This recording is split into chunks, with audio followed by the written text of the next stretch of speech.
What jobs will last when we move to an era of artificial intelligence? What jobs will not?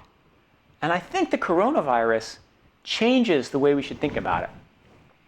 I've always thought that as we enter the era of artificial intelligence, every business will be changed in some way, sometimes in ways that are unpredictable, as happened with the internet. I've got this slide up here, and it shows people who worked in the airline industry before the internet came along. What's interesting is that the guy in the tweed jacket, his job is gone, right? You don't need travel agents anymore. The internet can replicate that precisely. But the flight attendants, their job remained. In fact, the travel agent might have made more money when these photographs were taken, but his job was rendered obsolete. It's not like when technology comes, it gets rid of all the low-paying jobs or all the high-paying jobs. It gets rid of certain kind of jobs and transform other jobs. The smartest chart I've ever seen laying out what AI would do comes from Kai-Fu Lee, one of the great pioneers in artificial intelligence. And on the x-axis, as though their job requires creativity. So you have to think outside the box, as they say. Computers are much better at rote-specific tasks, right? Telemarketing is very much on the left of the x-axis because it's a script. It's something where you just do A and then B.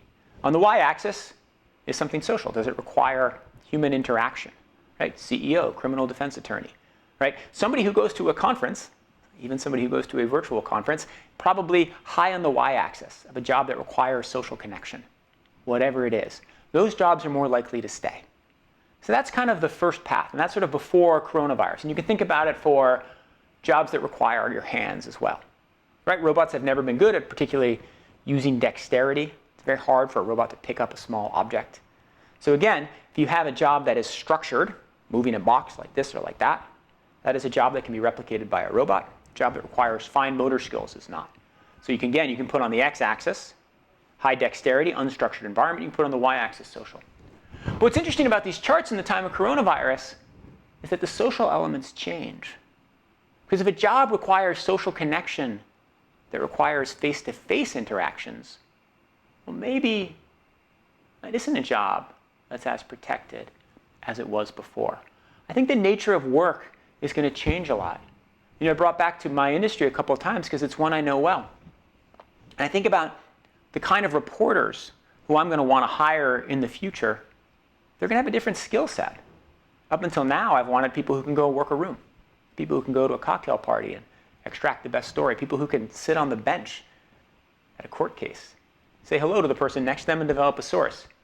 Well, that's not going to be as important a skill. Learning how to do database analysis and learning how to search online is going to be more of a skill. So I think for every job, when we think about which ones will last and which ones won't, it will indeed require creativity and will indeed require social connections. But ideally, social connections that can be accomplished and carried out without face-to-face interactions.